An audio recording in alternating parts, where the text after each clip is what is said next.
Hey guys, hope everybody's doing well. First vlog in a while again because the 24-hour stream, which I didn't finish. Pretty sad about it. It was one of those things where like after I woke up, I was like, dude, 4.5 hours is nothing. I should have totally done it, but like in the moment, I just wanted to die. So we'll get it next time. We'll get it. It's usually around this time of year I do one and then don't manage to make it through. Last year was May 24 weekend, so we'll figure it out. That 24 was actually to commemorate my 2 years of being monetized. Like I didn't bring it up at all because I kept forgetting about it. But June 26th was 2017 was my monetization date. So thank you all for the journey. It was a lot of fun. We had a pretty good day on stream today. Just logged on to Fortnite to get some challenges done. It was pretty easy. Got a bunch of fort bites that spawned over the weekend while I wasn't playing. All was good. Slept 13 hours last night, which was nice. Swapped over to Rocket League. I think it was like 2 maybe, and just played it for the rest of the day. It was fun. We ranked up. Well, ranked up. We gained MMR in most playlists, which is always good.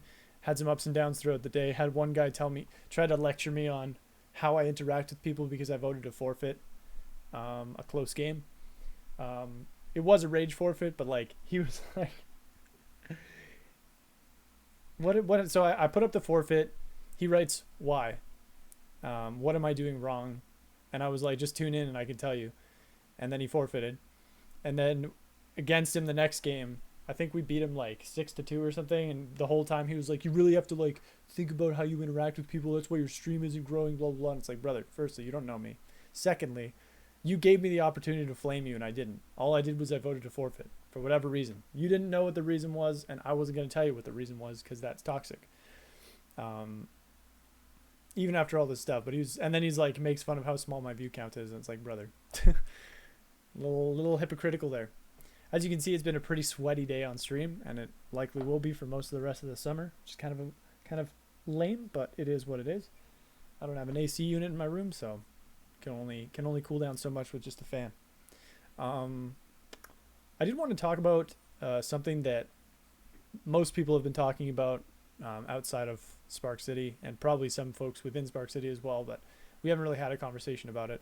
And that's Etika. For those who don't know, Etika was a pretty large YouTuber who, over the last few months, had several public breakdowns, a lot of Twitter storms about, and threats of suicide and things like that.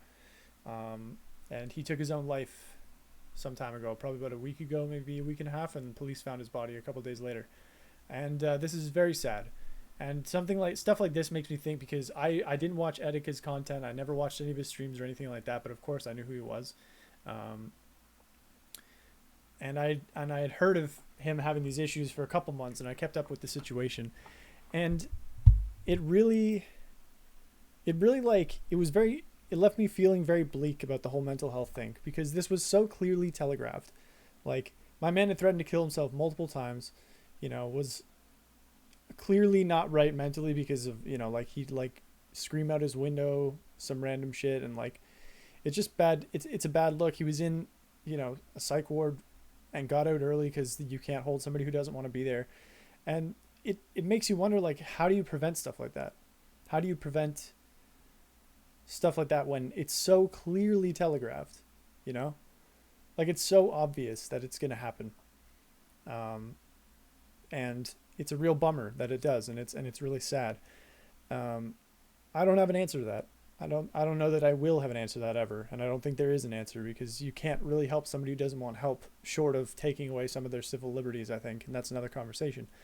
But the other thing that I wanted to talk about, and this is again a very bleak and a very downer topic, so if you don't want to think about downer shit, then this probably isn't the vlog for you. You can skip ahead to the end, but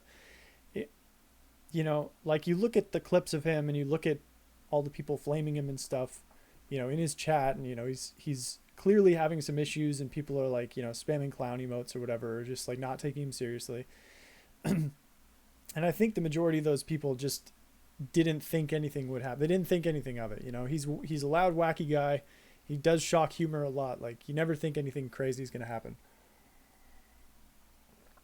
Which, number one, I mean, I can see the logic there, but and like the whole, oh, he's just doing it for attention and to grow his stream and stuff and his YouTube and whatever, like, okay, like the issue with the mental health stuff is that there are people out there who do that and they devalue, mental health issues for the folks who actually have them, and it's really sad. It's like somebody accused over it's the boy who cried wolf. Whereas if somebody cries wolf a bunch of times, you're gonna be like, oh man, and then it comes out they were doing it for attention. When somebody else cries wolf, especially in the same area, you're gonna be like, oh man, probably just for attention, maybe. So I can see the logic there. It's obvious, like to me, somebody who's not a doctor, it's pretty obvious watching some of these clips and reading his tweet storms. Like anybody who says they're going to kill themselves kind of has to be taken seriously. It's happened in the Rocket League community. It's happened, and people get taken seriously usually. But the problem is that there were a lot of people, who consumed Etika's content, who weren't directly egging him on to kill himself. I don't want to give that across, but it seemed like they were pushing him and they wanted to see how far it would go. And you have people hating on him and hating on his content and and I will never understand why that's the response. In what world, why are you so unhappy with your life as a person that you need to consume somebody's content, and if you don't like it, you hate on it? Like to the point where, you say pretty disgusting stuff about it, I'll never understand that.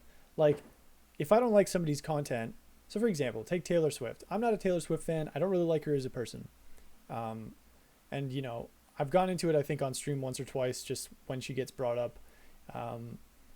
But I'm not going on her YouTube videos, on her Vivo shit, or like on going to her concerts to like throw tomatoes at her or some shit. Like, I don't get it. Why is that a thing? I just don't listen to her content, and if people ask me what I think, I tell them, But I'm not gonna, go on every YouTube video and tell her to kill herself or try to make her feel shitty. I don't understand why that's the response that people have to things like this.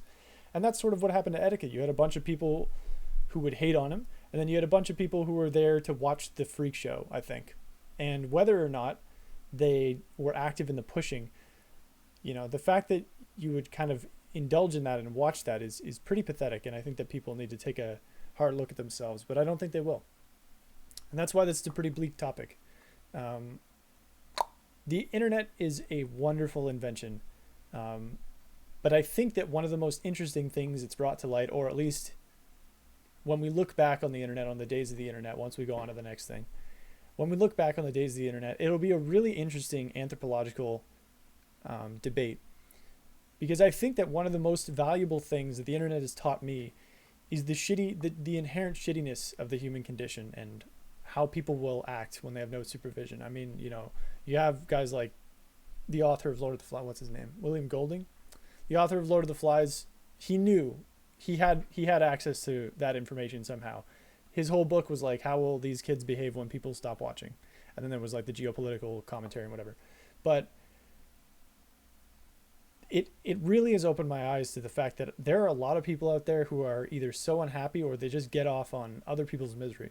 And it's sad. And as a streamer and as a content creator, it's worrying for me, because what if I get to that bit of fame and I can't turn it off. Like, I can't get away from it. I can't stop looking at social media. I can't do anything like that, So it's scary. I think I can. And the only reason I'm continuing with this and I have not been scared off from my dream as a content creator is because I can.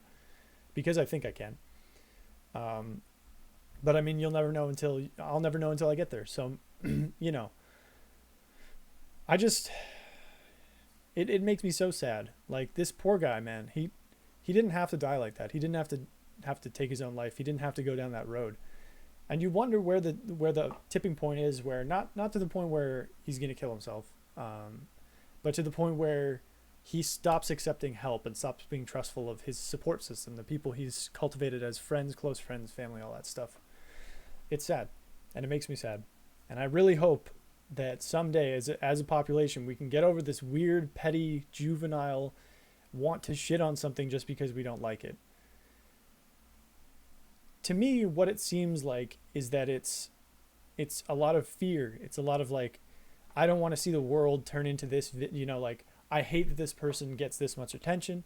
I hate that this is so pervasive in my everyday life. If you're talking about like popular music, or even people like Etika, content creators who, maybe all your friends watch or something like that, but you don't like it. Maybe it's like a fear of being left out, but I don't know what it is. It's probably a combination of many, many things. But overall, I think that there's just a weird propensity for humans to want to tear down something that they don't like. And I don't think that has to happen. And I don't think it should happen. I think that's sort of like an antithesis to stuff like free speech and free will. You shouldn't be trying to make something you don't like end just because you don't like it, obviously within reason. If it doesn't fit in with, if it's illegal, then yeah, I mean, sure, go ahead and stop it because it's illegal. But I don't know, man. It's just weird. It's just weird. But anyway, sorry for that downer thing. It's just something that's been on my mind. I talked about it at the beginning of the 24-hour stream, but not many people were here, and I figured those of us who watch the vlogs would be interested in talking and thinking about it. It's a sad topic, and it's sad to think about, but I think it's something that's important to contemplate, especially if you're looking to get into streaming, or even if you can, you know, take a moment, look at yourself and be like, man, maybe I'm that kind of person sometimes. I mean, we all have the instincts. They're all there. That's why I say it's part of the human condition. We all have that instinct to try and crush whatever we don't like, you know, for whatever reason. So, you know, I think part of being an enlightened human being is sort of not giving into that, you know, pretty much ever. You know, there's obviously circumstances where it's fine, and if somebody comes at you, don't be afraid to defend yourself, but I don't know, it's just a little much for me. You know, it's a little bit much. But anyways, I hope you guys enjoy your evening. I'll be back tomorrow with some stuff, probably starting with Fortnite. Got to get the challenges done and stuff. If anybody wants to play, let me know, because Fortnite is a lot more fun with friends. We'll definitely be playing Rocket League in the evening. Not sure if I'll try and play something else during the day or do some music or something. I'm not sure. But I will see you guys tomorrow. I love you all very much, and have a good night.